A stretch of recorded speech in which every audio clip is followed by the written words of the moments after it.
प्रभु यीशु के नाम से आज के बाइबल अध्ययन कार्यक्रम में आपका स्वागत है। आज का हमारा विषय है राख के बदले सुंदरता, और इसके लिए हम बाइबल से एक वचन देखेंगे जो हमें मिलता है यशायाह 61 पद 1 से लेकर के 3 पद तक।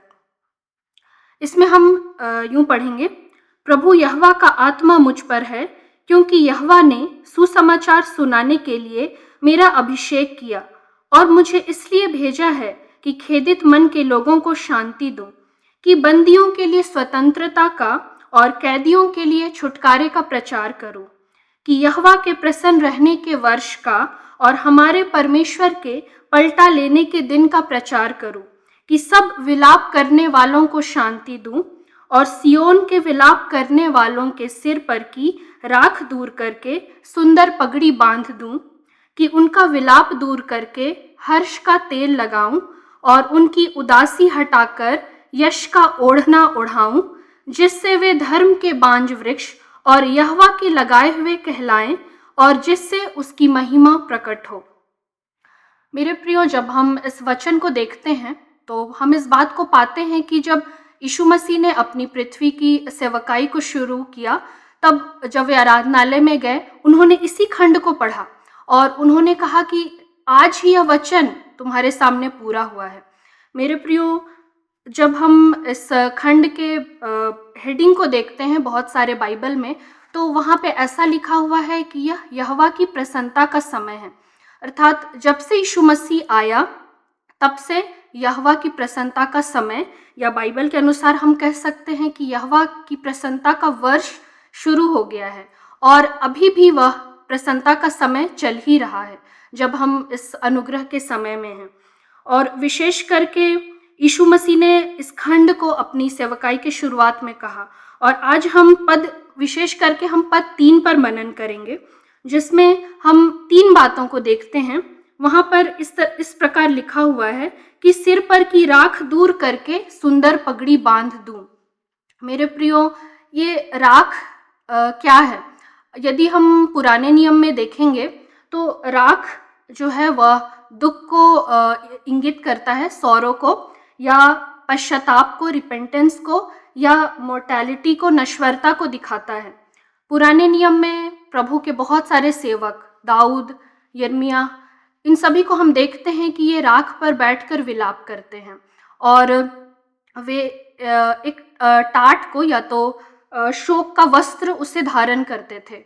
और राख में विलाप करना बहुत बार जब उन पर विपत्ति आती थी, या तो राष्ट्रीय विपत्ति आती थी, तब वे ऐसा करते थे, या किसी प्रिय की मृत्यु हो जाती थी तब वे इस प्रकार करते थे, या जब वे पश्चाताप करते थे तब। और इस प्रक्रिया के दौरान वे राख को अपने सिर पर लगाते थे और या तो राख पर बैठते भी थे, और कई जगहों पे राख में लोटने का भी वर्णन है। तो इस तरह से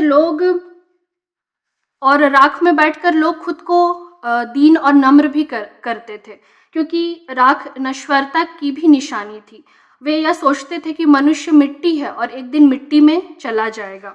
हम इस बात को पाते हैं कि राजा दाऊद भी राख में बैठकर वो खुद को नम्र और दीन करता है। और हम आज के संदर्भ में इसको किस तरह से देखेंगे?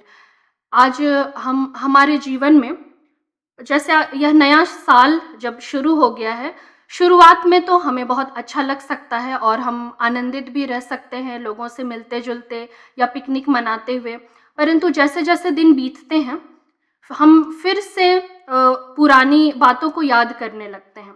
हो सकता है कि जो पिछला वर्ष रहा होगा या उसके कई और पिछले वर्ष रहे होंगे, उसमें आप अपने बहुत आंसू बहाए होंगे, या बहुत सारे लोगों ने आपको दुखी भी किया होगा।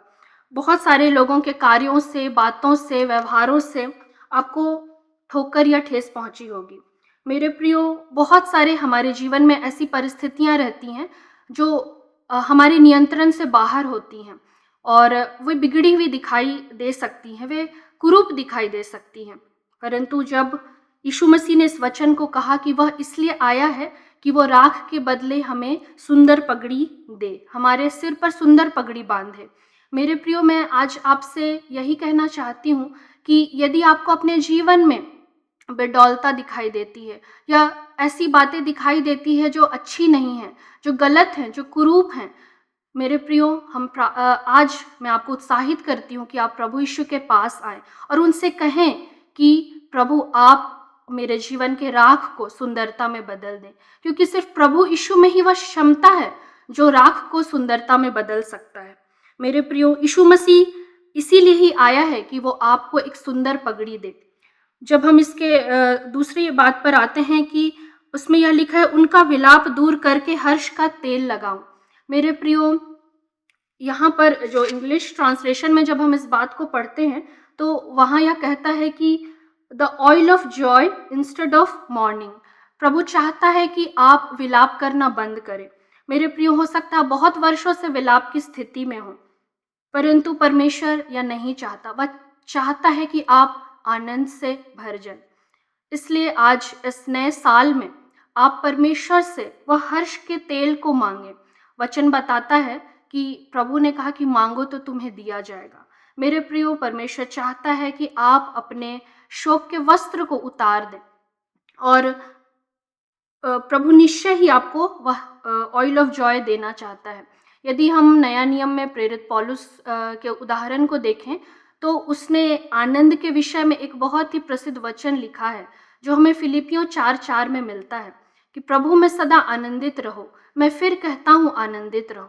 मेरे प्रियो, यह जो फिलिपियों की पत्री है उसे आनंद की पत्री कहा जाता है, परंतु हम इस बात को देखते हैं कि वह पौलुस प्रेरित ने जेल से लिखी थी और जेल में उसकी जो स्थिति थी, जो वह रहता था, वो अच्छी स्थिति नहीं थी। फिर भी वह आनंदित रहता था और वो दूसरों को भी आनंदित रहने के लिए संदेश देता है। मेरे प्रियो, वो कैसे आनंदित रहा? क्योंकि उसके पास ये ऑयल ऑफ जॉय था, और क्योंकि यह ऑयल ऑफ जॉय जो हर्ष का तेल है उसे यीशु मसीह के द्वारा प्राप्त हुआ था। क्योंकि उसने यह जान लिया था कि सिर्फ यीशु मसीह ही है जो उसके आनंद का स्रोत है। यदि उसके पास यीशु है और उसके पास अगर बाकी वस्तुएं नहीं हैं, तब भी वो आनंदित रह सकता है। मेरे प्रियो, आज आपको यही जानने की आवश्यकता है कि यदि आपके पास बाकी वस्तुएं नहीं हैं, बाकी सुख सुविधाएं अगर नहीं भी हैं आपके पास, परंतु यदि आपके पास यीशु है तो आपके पास सब कुछ है। इसलिए आप निश्चय ही आज विलाप करना बंद कर दें। जो बातें जो आप चाहते थे, यदि वे पूरी नहीं हुई, तब भी आप आज यीशु के पास आए। निश्चय ही उन सभी बातों से भी बढ़कर परमेश्वर ने आपके लिए इस 2025 में योजना बनाई है। तीसरी बात यहाँ पर यह है कि उनकी उदासी हटाकर यश का ओढ़ना ओढ़ाऊं।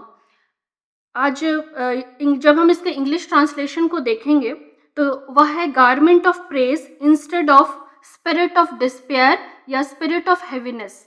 मेरे प्रियो, हम में से बहुत सारे जब हम डिस्पेयर के अर्थ को देखते हैं तो वह है ऐसी स्थिति जो एक एब्सेंस ऑफ होप को दिखाती है, जहाँ कोई भी आशा नहीं है, या कंप्लीट लॉस की स्थिति को दिखाती है। मेरे प्रियो, जब यीशु मसीह ने इस घोषणा को आराधनालय में से कहा या घोषणा की, तब जो इस्राएल की जो स्थिति थी वो ऐसी ही थी। लोगों में कोई आशा नहीं थी। वे रोमन साम्राज्य के अधीनता में थे, वे गुलाम थे और वे बहुत समय से मसीहा का इंतजार कर रहे थे और उनकी ऐसी स्थिति थी और उनका हार्ट बहुत हैवी था। वे बहुत ही बोझ से दबे हुए जीवन बिता रहे थे। वे लगातार कर दिया करते थे और उनके पास स्वतंत्रता नहीं थी। परंतु जब यीशु मसीह आता है तो हम इस बात को, यदि यीशु मसीह के आसपास रहने वालों के जीवन को ध्यान से देखें, तो हम पाते हैं कि चेलों ने प्रभु के द्वारा, प्रभु के साथ रहकर आशा को प्राप्त किया और वे आनंद से आनंदित हो गए। और हम आज जब हमें हमारे अंदर बहुत सारी बातों का बोझ है, यदि हम आज अपनी आत्मा को जांचें, यदि हमारी आत्मा बोझिल रहती है, दुखी रहती है, हेवी रहती है, अगर कार्य क्षेत्र के कारण या घर की जिम्मेदारियों के कारण हम लगातार बोझ से दबे हुए हैं, तो आज हमें यीशु के पास आने की ज़रूरत है। प्रभु ने खुद मत्ती 11:28 में कहा कि हे सब परिश्रम करने वालों और बोझ से दबे हुए लोगों, मेरे पास आओ, मैं तुम्हें विश्राम दूंगा। मेरे प्रियो, प्रभु ने यहाँ कहा है कि प्रभु हमें गारमेंट ऑफ प्रेज, प्रशंसा का वस्त्र देना चाहता है। जिस तरह स्पिरिट ऑफ हेवीनेस सर से लेके पैर तक एक व्यक्ति को बोझिल कर सकती है, वैसे ही एक गारमेंट ऑफ प्रेज, जो प्रशंसा का वस्त्र है, वो एक व्यक्ति पूरी तरह से धारण कर सकता है। यह सिर्फ हमें यीशु मसीह के पास आने से मिलता है।